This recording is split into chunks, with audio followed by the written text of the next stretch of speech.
അസ്സലാമു അലൈക്കും വറഹ്മത്തുള്ളാഹി വബറകാതുഹു. അൽഹംദുലില്ലാ വസ്സലാത്തു വസ്സലാമു അലാ റസൂലില്ലാ. പ്രിയ നിറഞ്ഞ സഹോദരങ്ങളെ, റമദാനിൻ്റെ അവസാന ദിവസങ്ങളിലേക്ക് നമ്മൾ അടുത്തുകൊണ്ടിരിക്കുകയാണ്. വളരെ പെട്ടെന്ന് ഈ വിശുദ്ധ മാസം നമ്മോട് വിട പറയാൻ പോവുകയാണ്. അതുകൊണ്ട് ഇനി നമ്മുടെ മുമ്പിൽ അവശേഷിക്കുന്ന ഈ ദിവസങ്ങളും രാവുകളും അള്ളാഹുവിനുള്ള ആരാധനയിൽ കൂടുതൽ സമയം നമുക്ക് ഉപയോഗപ്പെടുത്താൻ സാധിക്കേണ്ടതുണ്ട്. അള്ളാഹു സുബ്ഹാനഹു വ തആല അതിന് നമുക്ക് എല്ലാ നിലക്കും അനുഗ്രഹം ചൊരിഞ്ഞു നൽകട്ടെ. മുഹമ്മദ് നബി സല്ലല്ലാഹു അലൈഹി വസല്ലമയുടെ ചരിത്രമാണ് നമ്മൾ പറഞ്ഞു വരുന്നത്. ആ ചരിത്രത്തിലേക്ക് നമുക്ക് പ്രവേശിക്കാം. സഹോദരങ്ങളെ, മക്കയിൽ മുഹമ്മദ് നബി സല്ലല്ലാഹു അലൈഹി വസല്ലമ പ്രചരിപ്പിക്കുന്ന സന്ദേശം ഒതുക്കിക്കളയാമെന്ന് കരുതിയിരുന്ന ഖുറൈശികൾക്ക് മുമ്പിൽ ഇസ്ലാം ദിവസം തോറും ശക്തി പ്രാപിച്ചുകൊണ്ടിരുന്നു. മുസ്ലിങ്ങളുടെ അംഗസംഖ്യ നാൾക്ക് നാൾ വർദ്ധിച്ചുകൊണ്ടിരുന്നു. അബിസീനിയയിലേക്ക് ഹിജറ പോയിരുന്ന മുസ്ലിങ്ങൾക്ക് അവിടുത്തെ ഭരണാധികാരിയായ നജ്ജാഷി അഭയം നൽകിയതും അതോടൊപ്പം തന്നെ മക്കയിൽ എല്ലാ നിലക്കും വലിയ സ്വാധീനമുണ്ടായിരുന്ന രണ്ട് മഹത്തായ വ്യക്തികൾ, ഉമർ ബിൻ അൽ ഖത്താബ് റളിയല്ലാഹു അൻഹുവും ഹംസ ഇബ്ൻ അബ്ദുൽ മുത്തലിബ് റളിയല്ലാഹു അൻഹുവും ഇസ്ലാം സ്വീകരിച്ചതും ഈ രണ്ട് സംഭവങ്ങൾ ഖുറൈശികളെ വളരെ ഭയപ്പെടുത്തിയ സംഭവങ്ങളായിരുന്നു. മുമ്പ് അവർ കരുതിയത് ഇസ്ലാം ഒരു ചെറിയ പ്രസ്ഥാനം മാത്രമാണ് എന്നാണ്. അതുകൊണ്ട് തന്നെ ഉടനെ അത് അവസാനിച്ചു പോകും എന്ന് അവർ കരുതിയിരുന്നു. എന്നാൽ ഇപ്പോൾ ഖുറൈശികൾക്ക് മനസ്സിലായി, മുഹമ്മദ് നബി സല്ലല്ലാഹു അലൈഹി വസല്ലമ പഠിപ്പിക്കുന്ന മതം അതങ്ങനെ മങ്ങിപ്പോകുന്ന ഒന്നല്ല, മറിച്ച് ശക്തമായി വളർന്ന് പന്തലിക്കാൻ പോകുന്ന ഒരു ആദർശമാണ് മുഹമ്മദ് നബി സല്ലല്ലാഹു അലൈഹി വസല്ലമ നട്ടുവളർത്തുന്നത് എന്നവർക്ക് ബോധ്യപ്പെട്ടു. ധീരന്മാരായ ഉമർ റളിയല്ലാഹു അൻഹു, ഹംസ റളിയല്ലാഹു അൻഹുവും ഇസ്ലാമിൻ്റെ പക്ഷത്ത് ഉറച്ചു നിൽക്കുമ്പോൾ മക്കയിൽ ഇസ്ലാമിന് ഒരു പുതിയ പ്രതാപം തന്നെ ലഭിച്ചു. അതിൻ്റെ കൂടെ ഇസ്ലാമിൻ്റെ സന്ദേശം വിവിധ ഗോത്രങ്ങളിലേക്ക് വ്യാപിക്കുകയാണ് എന്ന് കണ്ടപ്പോൾ ഖുറൈശികളുടെ ഭയവും അസ്വസ്ഥതയും മുമ്പത്തേക്കാൾ ഏറെ 10 മടങ്ങ് വർദ്ധിച്ചു. അവർ പരസ്പരം പറഞ്ഞു, ഇങ്ങനെ പോയാൽ മുഹമ്മദിൻ്റെ മതം ഒരു ദിവസം മുഴുവൻ അറേബ്യയിലും പടർന്നു പിടിക്കും. അതുകൊണ്ട് അവർ കൂടിയാലോചിച്ച് തീരുമാനിച്ചു, ഇസ്ലാമിൻ്റെ വളർച്ചയെ തടയാൻ ഒരു കഠിനമായ തീരുമാനത്തിലേക്ക് എത്തിയേ പറ്റൂ. മുഹമ്മദ് നബി സല്ലല്ലാഹു അലൈഹി വസല്ലമയെ സംരക്ഷിച്ചു കൊണ്ടിരുന്ന ബനു ഹാഷിം ഗോത്രത്തെയും ബനുൽ മുത്തലിബ് ഗോത്രത്തെയും പൂർണ്ണമായി ഒറ്റപ്പെടുത്താൻ ഇക്കാരണം കൊണ്ട് അവർ തീരുമാനിച്ചു. അതിനായി അവരൊരു കരാർ തയ്യാറാക്കി. അതിൽ വളരെ ക്രൂരമായ വ്യവസ്ഥകളാണ് അവർ എഴുതി പിടിപ്പിച്ചത്. മുഹമ്മദ് നബി സല്ലല്ലാഹു അലൈഹി വസല്ലമയെ കൊല്ലാൻ അവർ വിട്ടുകൊടുക്കുന്നതുവരെ അവരുമായി യാതൊരു നിലക്കും വിവാഹബന്ധം സ്ഥാപിക്കാൻ പാടില്ല. കച്ചവടവുമായി ബന്ധപ്പെട്ട് അവരിൽ നിന്ന് വാങ്ങുകയോ വിൽക്കുകയോ ചെയ്യാൻ പാടില്ല. അവരുമായി കൂടിയിരിക്കാൻ പാടില്ല.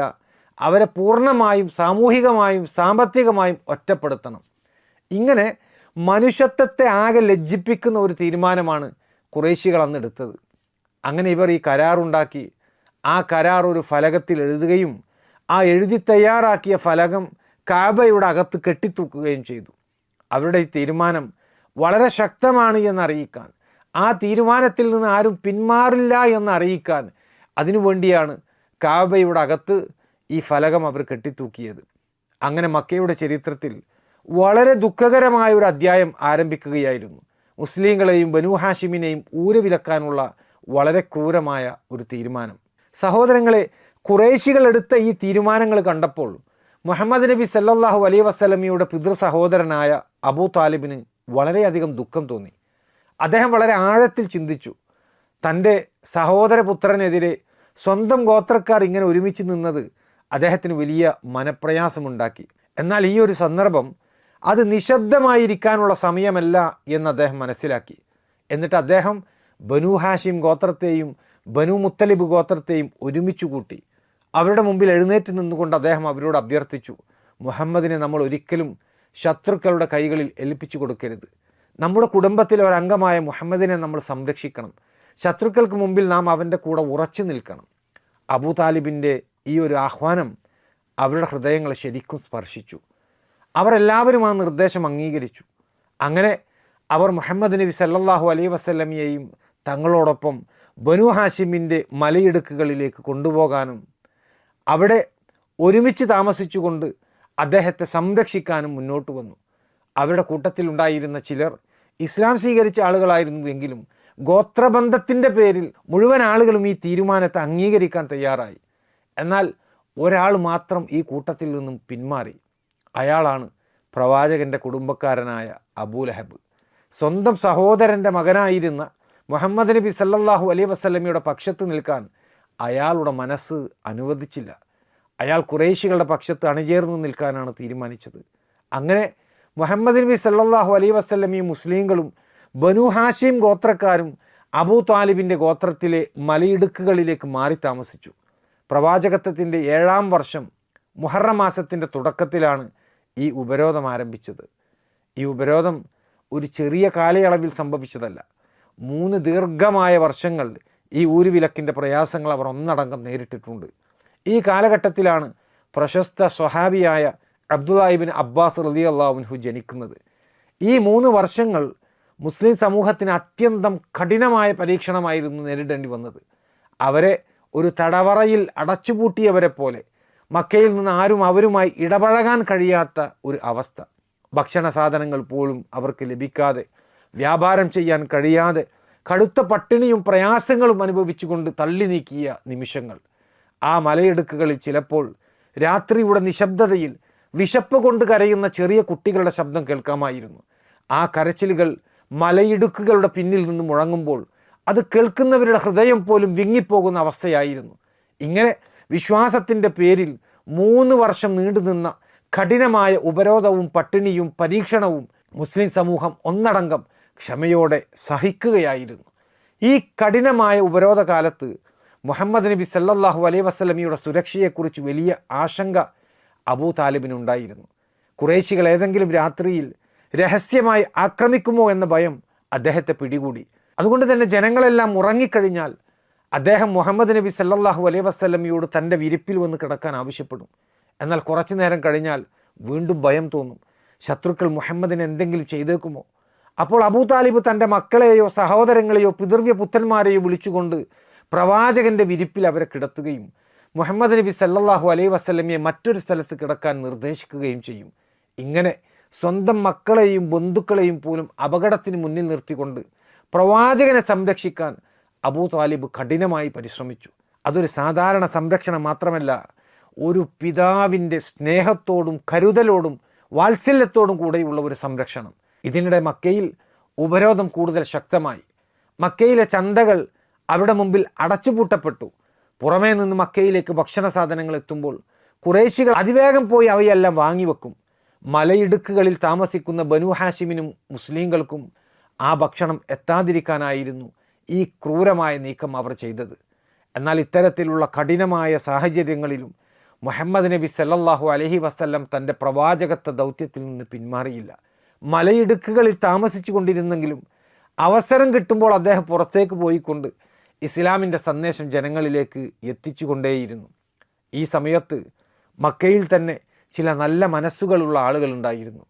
ഖുറൈശികളുടെ ഭീഷണികൾ അവഗണിച്ചുകൊണ്ട് ചില ആളുകൾ രഹസ്യമായി മുസ്ലിങ്ങളെ സഹായിച്ചു. അവരിൽ ഒരാളായിരുന്നു ഹക്കീം ഇബ്നു ഹിസാം. മുഹമ്മദ് നബി സല്ലല്ലാഹു അലൈഹി വസല്ലമയുടെ പ്രിയ പത്നി ഖദീജ റളിയല്ലാഹു അൻഹയുടെ സഹോദരപുത്രനായിരുന്നു അദ്ദേഹം. ഹക്കീം ഇബ്നു ഹിസാം രഹസ്യമായി മുഹമ്മദ് നബി സല്ലല്ലാഹു അലൈഹി വസല്ലമക്കും അനുയായികൾക്കും ചില സന്ദർഭങ്ങളിൽ ഭക്ഷണം എത്തിച്ചു കൊടുക്കും. അതുപോലെ തന്നെ ഹിഷാം ഇബ്നു അമ്രുൽ ആമിരി, അദ്ദേഹവും മുസ്ലിങ്ങളെ സഹായിച്ചു കൊണ്ടിരുന്നു. ബനു ഹാഷിമുമായി ഏറെ അടുത്ത ബന്ധം പുലർത്തിയിരുന്ന ഒരാളായിരുന്നു അദ്ദേഹം. രാത്രിയായി കഴിഞ്ഞാൽ അദ്ദേഹം ഒരു ഒട്ടകത്തെ കൊണ്ടുവന്ന് അതിൻ്റെ പുറത്ത് ഭക്ഷണ സാധനങ്ങൾ കെട്ടിവെക്കും. എന്നിട്ട് ആ ഒട്ടകത്തെ മലയിടുക്കുകളുടെ ഭാഗത്തേക്ക് തിരിച്ചുവിടും. ഒട്ടകത്തിൻ്റെ കടിഞ്ഞാണും അഴിച്ചുവിട്ട് ആ ഒട്ടകത്തിന് സ്വതന്ത്രമായി പോകാൻ അനുവദിക്കും. അങ്ങനെ ആ ഒട്ടകം മലയിടുക്കുകളിലെത്തുമ്പോൾ അവിടെ താമസിച്ചിരുന്നവർക്ക് ഭക്ഷണം ലഭിക്കുകയും ചെയ്യും. ഇങ്ങനെ ചെറിയ രൂപത്തിലൊക്കെ ചില സഹായങ്ങൾ മക്കയിൽ നിന്ന് ലഭിച്ചിട്ടുണ്ട് എങ്കിലും അവിടെ താമസിച്ച ഊരുവിലക്കപ്പെട്ടവരുടെ ആ കഷ്ടപ്പാടുകൾ തുടർന്നുകൊണ്ടേയിരുന്നു. വിശപ്പും ഒറ്റപ്പെടലും പ്രയാസങ്ങളും അവരുടെ ജീവിതത്തെ ആകപ്പാടെ പ്രയാസപ്പെടുത്തി. എന്നാൽ ഒരു കാര്യം ക്രമേണ ഖുറൈശികളുടെ മനസ്സിലേക്ക് കടന്നു വന്നു. മലയിടുക്കുകളിൽ കഴിയുന്നവരിൽ ബഹുദൈവാരാധകരുടെ കുടുംബക്കാരും ബന്ധുക്കളും ഉണ്ടായിരുന്നു. അവർക്കും ഈ കഷ്ടപ്പാടുകൾ സഹിക്കേണ്ടി വരുന്നുണ്ട്. അതുകൊണ്ട് തന്നെ ചിലർ ഈ അനീതിയെ അവസാനിപ്പിക്കണമെന്ന ചിന്തയിലേക്കെത്തി. അങ്ങനെ ഉപരോധം അവസാനിപ്പിക്കാൻ രഹസ്യമായി ശ്രമിച്ച ചില പ്രമുഖർ ഖുറൈശികളുടെ കൂട്ടത്തിലുണ്ടായി. അവരിൽ ഹിഷാം ഇബ്ൻ അമ്രുൽ ഹാരിസ്, മുത്ഇം ഇബ്ൻ അദിയ്, സുഹൈർ ഇബ്ൻ അബി ഉമയ്യ, സംഅത്ത് ഇബ്ൻ അസ്വദ്, അബുൽ മുഖ്തരി ഇബ്ൻ ഹിഷാം തുടങ്ങി പല ഖുറൈശി പ്രമുഖരും ആ കൂട്ടത്തിൽ ഉൾപ്പെടുന്നുണ്ട്. ബനു ഹാഷിമിനോടും ബനു മുത്തലിബിനോടും വളരെ അടുത്ത കുടുംബബന്ധം പുലർത്തിയിരുന്ന ആളുകളായിരുന്നു ഈ പറഞ്ഞ ആളുകൾ. ഖുറൈശികളുടെ ഈ ക്രൂരമായ ഉപരോധം അവസാനിപ്പിക്കേണ്ട സമയം എത്തിയിരിക്കുന്നു എന്നവർ മനസ്സിലാക്കി. അതിനുവേണ്ടി അവർ രഹസ്യമായി തന്നെ ചില പദ്ധതികൾ തയ്യാറാക്കാൻ തീരുമാനിച്ചു. പക്ഷേ അതിനു മുമ്പ് ഈ കഠിനമായ ഉപരോധം അവസാനിപ്പിക്കാനുള്ള ഒരു വഴിയിലേക്ക് കാര്യങ്ങൾ നീങ്ങിത്തുടങ്ങി. അതും ഒരു അത്ഭുതകരമായ സംഭവത്തിലൂടെ. ഖുറൈശികൾ തങ്ങളുടെ ക്രൂരമായ തീരുമാനങ്ങൾ എഴുതി വച്ചത് കഅബയുടെ അകത്ത് കെട്ടിത്തൂക്കിയിരുന്ന ഒരു ഫലകത്തിലായിരുന്നു. ആ ഫലകത്തെ അല്ലാഹു സുബ്ഹാനഹു വ തആല ചിതലുകൾക്ക് കീഴ്പ്പെടുത്തി കൊടുത്തു. ഈ വിവരം മുഹമ്മദ് നബി സല്ലല്ലാഹു അലൈഹി വസല്ലം അബൂ താലിബിനെ അറിയിച്ചു. അതിലെഴുതപ്പെട്ടിരുന്ന അനീതിയുടെയും അക്രമത്തിൻ്റെയും കുടുംബബന്ധം മുറിക്കലിൻ്റെയും ഒക്കെ വാക്കുകൾ അതെല്ലാം ചിതൽ തിന്ന് നശിപ്പിക്കപ്പെട്ടിരിക്കുന്നു. ഈ വിവരം കേട്ടപ്പോൾ അബൂ താലിബ് ഖുറൈശികളുടെ മുമ്പിൽ ചെന്നുകൊണ്ട് പറഞ്ഞു, എൻ്റെ സഹോദരപുത്രൻ പറഞ്ഞത് സത്യമായിട്ടുണ്ട് എങ്കിൽ നിങ്ങൾ ഉണ്ടാക്കിയിരിക്കുന്ന ഈ കരാർ അവസാനിപ്പിക്കാം. അവർക്ക് വീണ്ടും സ്വതന്ത്രമായി മക്കയിൽ ജീവിക്കാനുള്ള അനുവാദം നൽകാൻ. എന്നാൽ എൻ്റെ സഹോദരപുത്രൻ പറഞ്ഞത് കളവാണ് എങ്കിൽ ഞാൻ തന്നെ അവനെ നിങ്ങൾക്ക് ഏൽപ്പിച്ചു തരാം. അബൂ താലിബിൻ്റെ ഈ വാക്കുകൾ കേട്ടപ്പോൾ അവിടെ ഉണ്ടായിരുന്ന ആളുകൾ അവരെല്ലാവരും ഈ നിർദ്ദേശം അംഗീകരിച്ചു. അവർ കഅബയിൽ കെട്ടിത്തൂക്കിയിരുന്ന ആ ഫലകം പരിശോധിക്കാൻ പോയി. അവിടെ ചെന്ന് നോക്കിയപ്പോൾ അവരെല്ലാവരും അതിശയിച്ചു പോയി. മുഹമ്മദ് നബി സല്ലല്ലാഹു അലൈഹി വസല്ലമ പറഞ്ഞതുപോലെ അത് സംഭവിച്ചിരിക്കുന്നു. ആ കരാറിൽ എഴുതിയിരുന്ന അനീതിയുടെയും അക്രമത്തിൻ്റെയും വരികൾ അതെല്ലാം ചിതൽ തിന്ന് നശിപ്പിക്കപ്പെട്ടിരിക്കുന്നു. എന്നാൽ സത്യം വ്യക്തമായിട്ടും അവരുടെ ഹൃദയം മാറിയില്ല. മറിച്ച് അവർ പറഞ്ഞത് ഇത് നിൻ്റെ സഹോദരപുത്രൻ ചെയ്ത ഒരു മാരണമാണ് എന്നാണ്. അപ്പോൾ അബൂ താലിബ് അവരുടെ മുമ്പിൽ ഉറച്ച ശബ്ദത്തോടു കൂടി പറഞ്ഞു, അല്ലയോ ഖുറൈശികളെ, എന്തിനാണ് നിങ്ങൾ അവരെ ഇങ്ങനെ തടഞ്ഞു വെക്കുന്നത്? എന്തിനാണ് അവരെ തടവിലാക്കുന്നത്? ഇവിടെ കാര്യങ്ങളെല്ലാം വ്യക്തമായില്ലേ? തിന്മയും അക്രമവും കുടുംബബന്ധം മുറിക്കലും ചെയ്തിരിക്കുന്നത് നിങ്ങൾ തന്നെയാണ് എന്ന് ഇപ്പോൾ ബോധ്യപ്പെട്ടില്ലേ? അതിനുശേഷം അബൂ താലിബും അദ്ദേഹത്തോടൊപ്പം ഉണ്ടായിരുന്നവരും കഅബയുടെയും അതിൻ്റെ മറയുടെയും ഇടയിലേക്ക് പ്രവേശിച്ചു. അവിടെ നിന്നുകൊണ്ട് അവർ ഹൃദയം നിറഞ്ഞുകൊണ്ട് പ്രാർത്ഥിച്ചു, അല്ലാഹുവേ, ഞങ്ങൾക്കെതിരെ അക്രമം പ്രവർത്തിക്കുന്നവർക്കെതിരെയും കുടുംബബന്ധങ്ങൾ മുറിക്കുന്നവർക്കെതിരെയും ഞങ്ങളുടെ അവകാശങ്ങൾ തട്ടിയെടുക്കുന്നവർക്കെതിരെയും ഞങ്ങളെ നീ സഹായിക്കണമേ. അതിനുശേഷം അവർ വീണ്ടും അബൂ താലിബിൻ്റെ മലയിടുക്കിലേക്ക് മടങ്ങിപ്പോയി. എന്നാൽ ഈ സംഭവത്തോടെ ഖുറൈശികളുടെ ക്രൂരമായ കരാർ തകർന്നു വീഴാനുള്ള തുടക്കം സംഭവിച്ചിരുന്നു. 3 വർഷം നീണ്ടുനിന്ന ആ ദാരുണമായ ഊരുവിലക്കിൻ്റെ അവസാനത്തിലേക്കുള്ള വാതിൽ തുറക്കപ്പെടുകയായിരുന്നു. ഖുറൈശികളിൽപ്പെട്ട മുത്ഇം ഇബ്ൻ അദിയ് അവർക്കിടയിൽ നിന്ന് എഴുന്നേറ്റ് ചെന്നുകൊണ്ട് നേരെ അദ്ദേഹം കഅബയുടെ അടുക്കലേക്ക് പോയി അവിടെ കെട്ടിയിട്ടിരുന്ന ആ അനീതിയുടെ കരാർ അത് അദ്ദേഹം കീറി നശിപ്പിച്ചു കളഞ്ഞു. അങ്ങനെ 3 വർഷമായി മുസ്ലിങ്ങളെയും ബനു ഹാഷിമിനെയും പീഡിപ്പിച്ചു കൊണ്ടിരുന്ന ആ ക്രൂരമായ കരാർ അതോടുകൂടി അവസാനിപ്പിക്കപ്പെട്ടു. അതിനുശേഷം ഈ തീരുമാനമെടുക്കാൻ മുന്നിട്ടിറങ്ങിയ മറ്റു വ്യക്തികളും മുത്ഇം ഇബ്ൻ അദിയിൻ്റെ കൂടെ ചേർന്നു. അവർ ആയുധങ്ങൾ ധരിച്ച് ബനു ഹാഷിമിൻ്റെയും ബനു മുത്തലിബിൻ്റെയും അടുക്കിലേക്ക് പുറപ്പെട്ടു. അബൂ താലിബിൻ്റെ മലയിടുക്കുകളിലേക്ക് എത്തിയ അവർ അവരോട് പറഞ്ഞു, ഇനി ഈ ഉപരോധം അവസാനിച്ചിരിക്കുന്നു. നിങ്ങൾ മലയിടുക്കിൽ നിന്നും ഇറങ്ങി നിങ്ങളുടെ വീടുകളിലേക്ക് തിരിച്ചു വരണം. അങ്ങനെ അവർ എല്ലാവരും വീണ്ടും മക്കയിലെ തങ്ങളുടെ താമസ സ്ഥലങ്ങളിലേക്ക് മടങ്ങി വന്നു. പ്രവാചകത്വത്തിൻ്റെ 10-ാം വർഷം മുഹറം മാസത്തിലായിരുന്നു ഈ സംഭവം നടന്നത്. സഹോദരങ്ങളെ, ഈ ഒരു സംഭവത്തെക്കുറിച്ച് ചിന്തിക്കുമ്പോൾ അള്ളാഹുവിൻ്റെ മഹത്വത്തെക്കുറിച്ച് ഓർക്കാതിരിക്കാൻ നമുക്ക് സാധിക്കുകയില്ല. പ്രതാപവാനായ കാരുണ്യവാനായ അള്ളാഹു എത്രമാത്രം പരിശുദ്ധനാണ്. മുഹമ്മദ് നബി സല്ലല്ലാഹു അലൈഹി വസല്ലമക്കും അദ്ദേഹത്തിൻ്റെ അനുയായികൾക്കുമെതിരെ ശത്രുക്കൾ ചെയ്യുന്ന ഓരോ അനീതിയും അള്ളാഹു കാണുന്നുണ്ട്.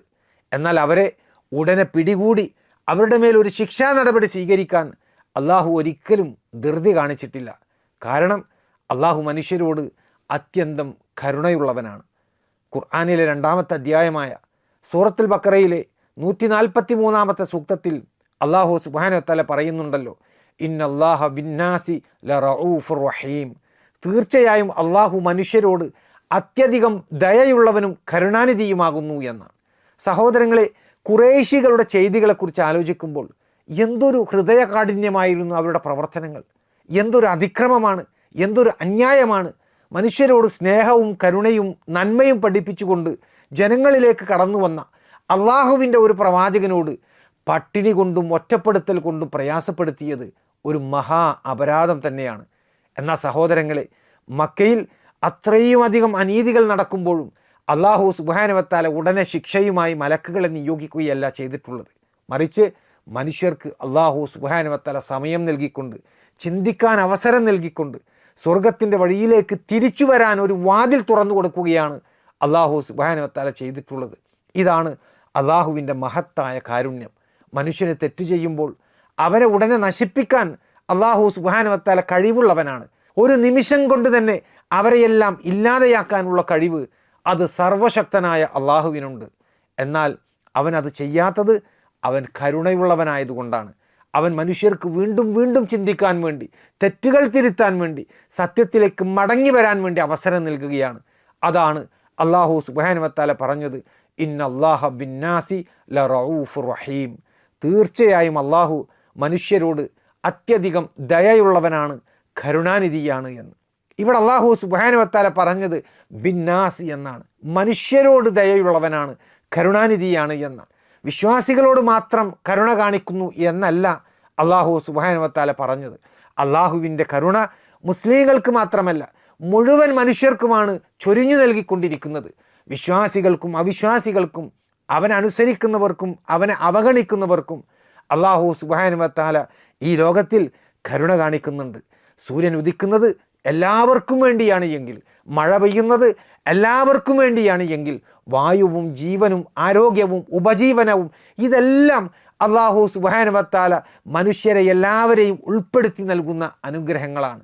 ദൈവമില്ല എന്ന് പറഞ്ഞുകൊണ്ട് അവനെ നിഷേധിക്കുന്ന ആളുകൾക്ക് പോലും അള്ളാഹു സുബ്ഹാനഹു വ തആല ഭക്ഷണം നൽകുന്നുണ്ട്, ജീവിതം നൽകുന്നുണ്ട്, ശ്വാസം നൽകുന്നുണ്ട്. സഹോദരങ്ങളെ, ഇതാണ് അള്ളാഹുവിൻ്റെ അതിരുകളില്ലാത്ത കരുണ എന്ന് നമ്മൾ തിരിച്ചറിയണം. ഇതാണ് നമ്മെ വിസ്മയിപ്പിക്കുന്ന ഒരു സത്യം. മനുഷ്യൻ സ്രഷ്ടാവിനെ മറന്നുകൊണ്ട് ജീവിക്കുന്ന, അവൻ്റെ കൽപ്പനകൾ അവഗണിക്കുന്നു എങ്കിൽ, എന്നിട്ടും അള്ളാഹു സുബ്ഹാനഹു വ തആല അവൻ്റെ ആ പടപ്പുകളെ ഉടനെ പിടികൂടി ശിക്ഷിക്കുന്നില്ല. മറിച്ച് അവൻ സമയം നൽകുകയാണ്, കൂടുതൽ അവസരം നൽകുകയാണ്, സന്മാർഗത്തിലേക്ക് മടങ്ങി വരാനുള്ള വാതിൽ തുറന്നു കൊടുക്കുകയാണ്. മുഹമ്മദ് നബി സല്ലല്ലാഹു അലൈഹി വസല്ലമയിലൂടെ അള്ളാഹു സുബ്ഹാനഹു വ തആല ഉദ്ദേശിച്ചതും അതുതന്നെയാണ്. ഖുർആനിലെ 9-ാമത്തെ അധ്യായമായ സൂറത്തു തൗബയിലെ 128-ാമത്തെ സൂക്തത്തിൽ അള്ളാഹു സുബ്ഹാനഹു വ തആല പറയുന്നത് കാണാം, ലഖദ് ജാഅകും റസൂലുൻ മിൻ അൻഫുസികും അസീസുൻ അലൈഹി മാ അനിത്തും ഹരീസുൻ അലൈക്കും ബിൽ മുഅ്മിനീന റഊഫുർ റഹീം. തീർച്ചയായും നിങ്ങളിൽ നിന്ന് തന്നെയുള്ള ഒരു ദൂതൻ നിങ്ങളിലേക്ക് വന്നിരിക്കുന്നു. നിങ്ങൾ കഷ്ടപ്പെടുന്നത് അദ്ദേഹത്തിന് സഹിക്കാനാവാത്തതാണ്. നിങ്ങളുടെ കാര്യത്തിൽ അതീവ താല്പര്യമുള്ളവനാണ് അദ്ദേഹം. സത്യവിശ്വാസികളോട് അത്യന്തം ദയാലുവും കാരുണ്യവാനുമാണ് അദ്ദേഹം. സഹോദരങ്ങളെ, മുഹമ്മദ് നബി സല്ലല്ലാഹു അലൈഹി വസല്ലമയും അദ്ദേഹത്തിൻ്റെ അനുയായികളും അദ്ദേഹത്തെ സംരക്ഷിച്ചവരും അള്ളാഹുവിൻ്റെ ഈ മതം അത് നിലനിർത്താൻ വേണ്ടി അനവധി പ്രയാസങ്ങളും പീഡനങ്ങളും സഹിച്ച ആളുകൾ. അവരെല്ലാവരും ക്ഷമയോടെ കാത്തിരുന്നു. അങ്ങനെ 3 വർഷം നീണ്ടു നിന്ന പട്ടിണിയും ഒറ്റപ്പെടലും പ്രയാസങ്ങളും അവസാനിച്ചപ്പോൾ മുസ്ലിങ്ങൾക്ക് വീണ്ടും ശ്വാസമെടുക്കാൻ കഴിയുന്ന ഒരു ദിവസം ഉദിച്ചു വന്നു. എന്നാൽ ഊരുവിലക്കിൻ്റെ ഈ 3 വർഷങ്ങൾ അത് അവരുടെ ജീവിതത്തിൽ ഒരിക്കലും മറക്കാനാകാത്ത ക്ഷമയുടെയും ത്യാഗത്തിൻ്റെയും വിശ്വാസത്തിൻ്റെയും മഹത്തായ ഒരു അധ്യായമായി മാറി. ഇനി തുടർന്നു വരുന്ന ചരിത്രവിശേഷങ്ങൾ അത് നമുക്ക് അടുത്ത എപ്പിസോഡിൽ ചർച്ച ചെയ്യാം. അല്ലാഹു സുബ്ഹാനഹു വ തആല അനുഗ്രഹിക്കട്ടെ. വസല്ലല്ലാഹു വസല്ലമ വബാറക അലാ നബിയിന മുഹമ്മദിൻ വഅലാ ആലിഹി വസഹ്ബിഹി അജ്മഈൻ വൽഹംദുലില്ലാഹി റബ്ബിൽ ആലമീൻ.